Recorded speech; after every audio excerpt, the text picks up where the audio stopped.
elegance, finesse. These are adjectives that we attribute to the style of Lolita fashion.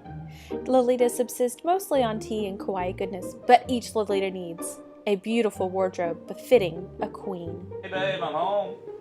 Hi, honey bun. What you doing? Having a tea party. By yourself?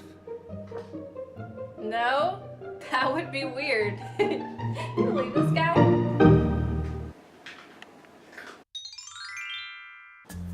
Hi everybody, welcome back to my channel. So today it is, of course, January, so that means everybody's doing Lolita Wardrobe videos. I'm gonna walk you through my wardrobe with all of my tops, skirts, shoes, and of course my dresses.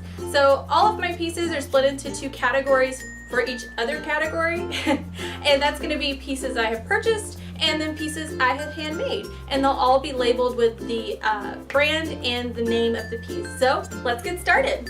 Okay, so I wanted to start off with all of my blouses and outerwear. This is a blouse I purchased from Bodyline during one of their big Mystery Ann birthday sales. It has a detachable cravat with a cameo that hooks around the back of the neck. It also has a lot of fine details with the ruffles and the tuxedo styling along the front.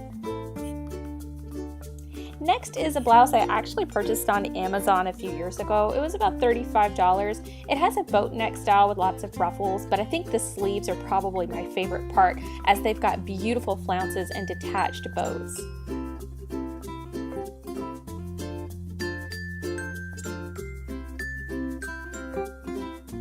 Next up is another blouse I purchased on Amazon. This one was actually more closer to $25. It has long sleeves with ruffles at the end and a bit of a tuxedo shirting with a high neck. It's actually really quite comfortable. I wear this under a lot of my dresses. It does have a few stains on it that I need to clean though. Next is another black blouse from, you guessed it, Amazon. It has some mother of pearl buttons and a huge deodorant stain. Please ignore that. It's actually a knit fabric, so it's really comfortable to wear for long periods of time.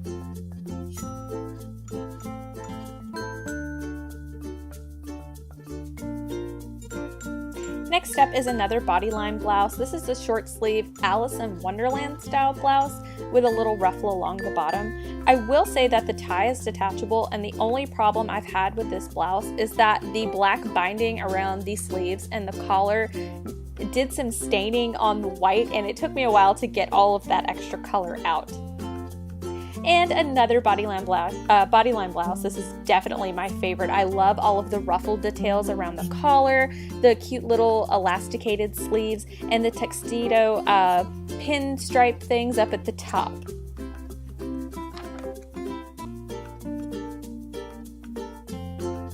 And now we get into my thrifted blouses. This one's actually something I found at Goodwill for about $2. It's a really light chiffon and it's super comfortable. It has no tag on the inside, and the more I looked at it, I realized that this was actually someone's custom piece. Oh no, an earthquake! I'm just kidding. I live in Louisiana, we don't have those. This is another thrifted blouse I got with a ruche detailing around the front, and that long sash ties into a bow to kind of cover up that deep, scandalous neckline.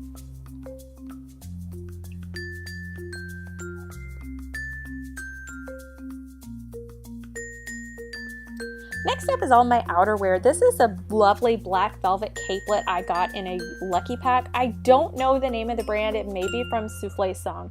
However, it's one of my more favorite gothic pieces and a big reason I want to expand my gothic wardrobe this year. Next is a capelet that I made myself. It's a faux fur fawn style capelet. That's what I was going for, with this really soft doily lace around both layers, and it ties off with a satin ribbon.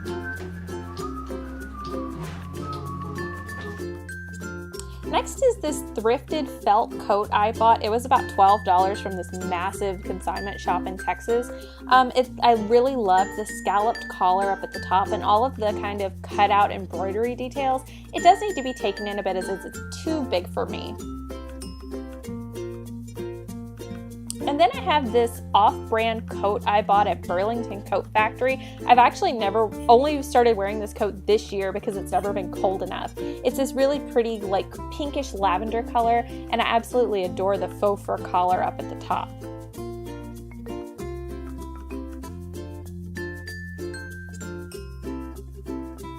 And now we can move on to my shoes. The first is this pair of gold bodyline heels, and then I have these crimson bodyline tea parties. They're really comfy to wear. And then I have these pink bodyline heels with these tri-straps, also pretty comfy to wear throughout most of the day. And then these brown bodyline boots, I love to wear these with my chocolate coordinates. Next are some boots I bought at a thrift store. They're these weird canvas material, and I love to wear these for my country Lolita coordinates.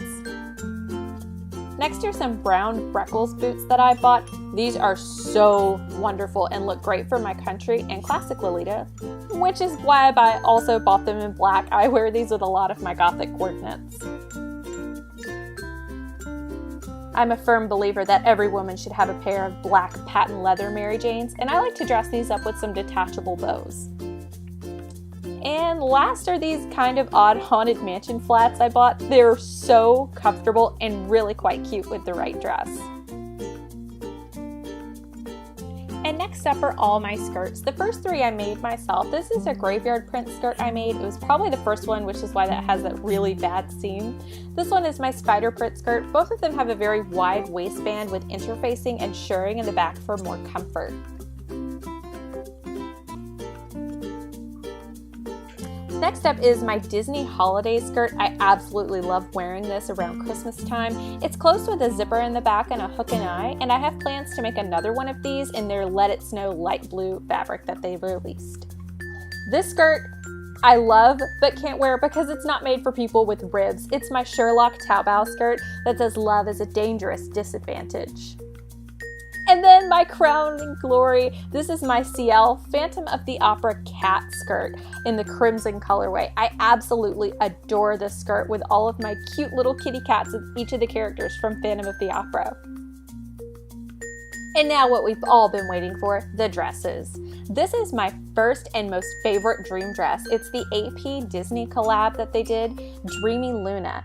It has a chiffon bodice with a lot of beautiful cloudy details and also a wonderful cameo rose set in the bottom of the different scenes of Rapunzel.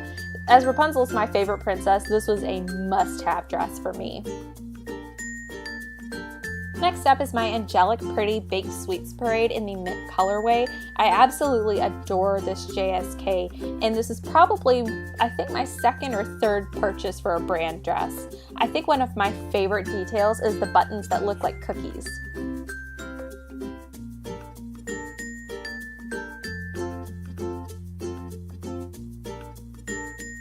Next up is my Angelic Pretty Dolly.op.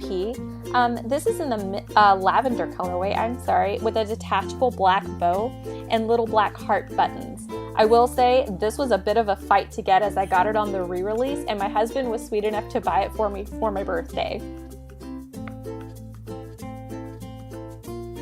Next up, another Angelic Pretty. This is the Bunny JSK in navy blue. This was actually a big surprise for me as my husband bought it for me for my birthday the year after we got married. I've also made a custom top hat with bunny ears to wear with this coordinate.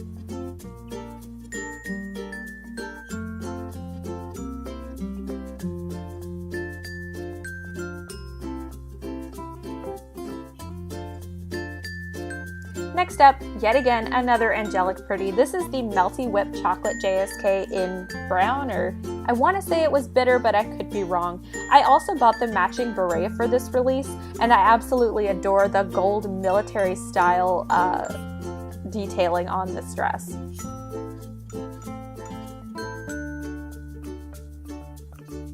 Next up is another chocolate print dress. This one is from Pumpkin Cat, and I don't remember the name of it. I just call it the Chocolate OP.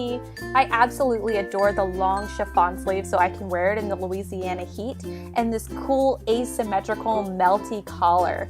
None of the bows are detachable, unfortunately, but this is still one of my favorite dresses from Taobao.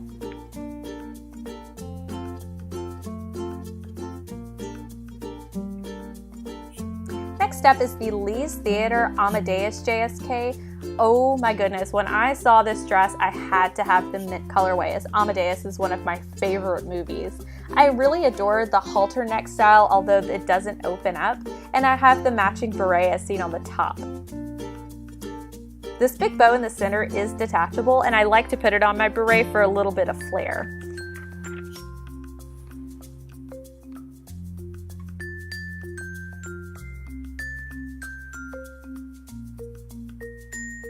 Next up, this is the dress I wore in the opening and my intro. This is the Ista Mori Peaceful Manor OP in the crimson colorway. All of the gold bows and the pearls at the top are detachable. I really adore this dress, and it's got one of my favorite features on the back, which is a corset back with shirring, and it makes it really comfortable to wear.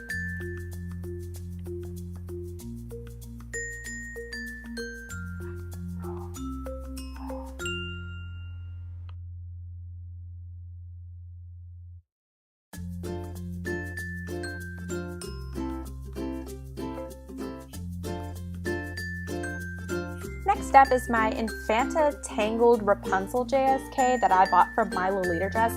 I absolutely adore these dresses that Infanta's been doing with all of the cameo sets telling the stories. This came with the matching head bow as seen on the top, and I would love to buy all of their fantasy fairy tale prints in various colors.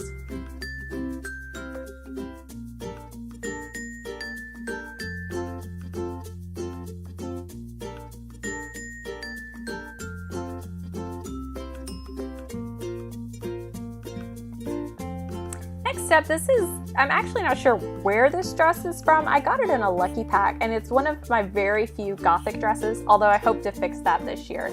I believe it's from Dream of Hannah, and I love the print at the bottom that's got witches, cats, and butterflies.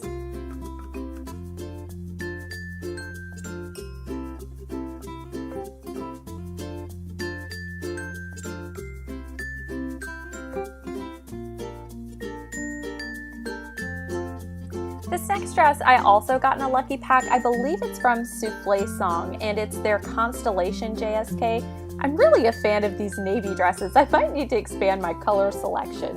One thing I love to do with this dress is take pictures of it with the Kira Kira app, as all of these little stars and constellations really pick up the light and start to sparkle.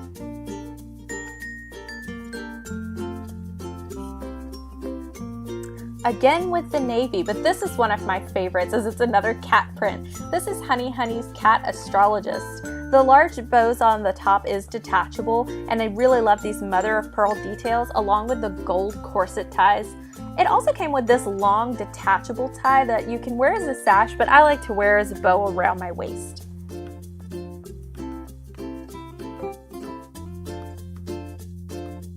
Again with the navy. This is Neverland's Colorful Fairy Tale OP. I love the white underbust corset that has an elastic waist and Velcro in the back for more comfort of wear. The top bow on the front of the bodice is detachable, and I love this white bustle they did.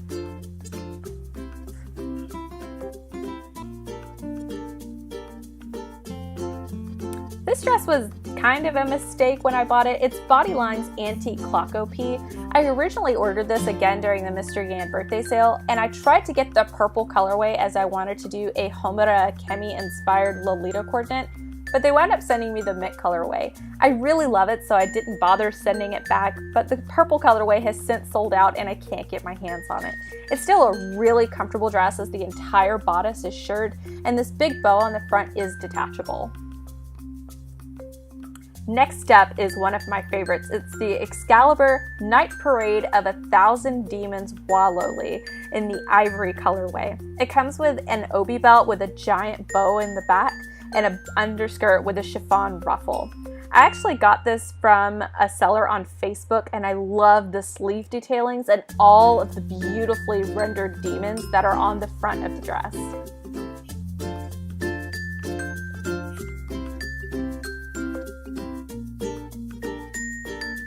And now we've entered into the dresses that I have made myself. Starting off with this Wallowly I made for a Halloween event a few years ago. It's made of a black and red floral brocade and a wide red obi belt that hooks in the back with hooks and eyes. The jacket and the skirt are two separate pieces, as that makes them a little bit more comfortable to wear. They look a little baggy on my mannequin, but that's because it's on the smallest size setting right now, but it fits me really well and very comfortably. Next up is this Marie Antoinette Peacock inspired two-piece. I made this when we went to Graceland a couple of years ago. The bodice is separate from the skirt and fully boned on the inside with a flounce sleeve with green and lace detailing. The bottom has peacocks put onto the skirt, and I needed to add some sequins but ultimately ran out of time before my trip. I really hope to finish that sometime this year.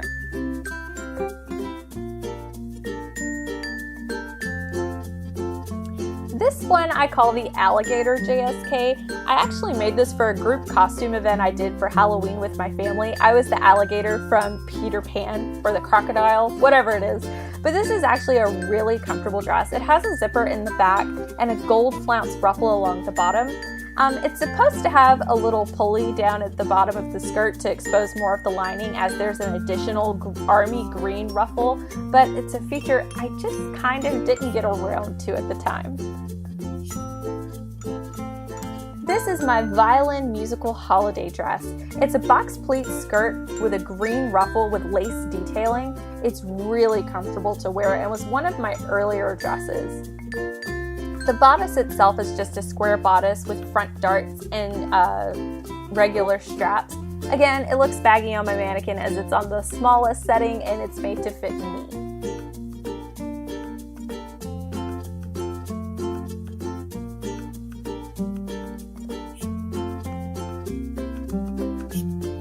Next up is another dress I made for the holidays. This is actually a gold star field on a green fabric.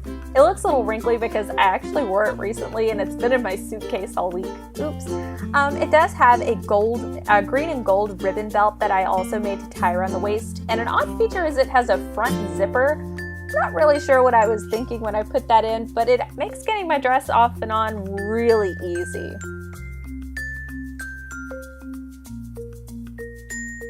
Okay, this one is a little weird, but I had to include it. This is actually a Walking Dead print dress that I did that has a black lace ruffle along the bottom edge. I usually wear this with a really wide black belt, and I have a flower headpiece that looks like it has blood splatter on it, and even a Walker head clutch bag. Fun note, I actually wore this dress to the Houston Japan Festival a couple years ago and met lovely Laura while wearing this, so it had to be included in this video.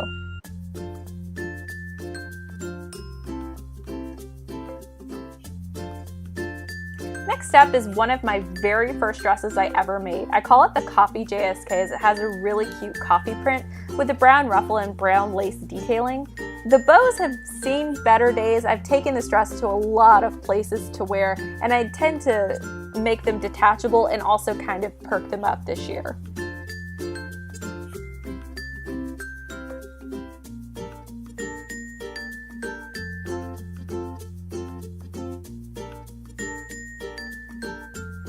Alright, this dress is the first OP I ever made. I call it the wine dress. I actually made this for the Epcot Food and Wine Festival a few years ago. The skirt has an array of different wine bottles and like a Tuscany kind of feel to it, and I hand embroidered the wine glasses on the collar, which needs to be refinished. The back has shirring, so it's really comfortable to wear, and I like to wear this with a boater hat with a broad green ribbon.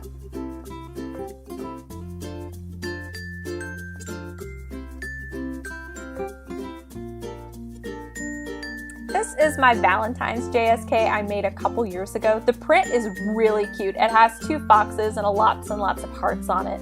So I added in a few little red lace details. This again has shirring in the back. I really like to put shirring in a lot of my dresses. It makes them way more comfortable. It also has detachable waist ties, which was a first for me when I made this dress.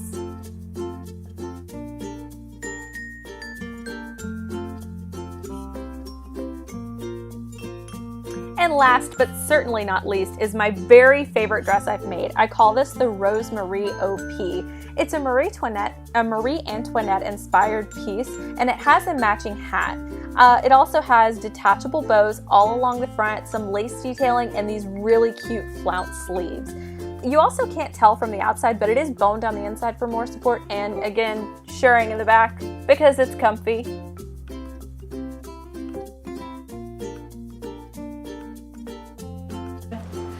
Alright Alright, so that's it for my wardrobe. I hope you guys enjoyed it. If you like this video, please give it a like and leave a comment below. And please subscribe to my channel because I will be making a lot of new outfits to go in my wardrobe this year. Y'all stay sweet and I'll catch you next time. Bye-bye!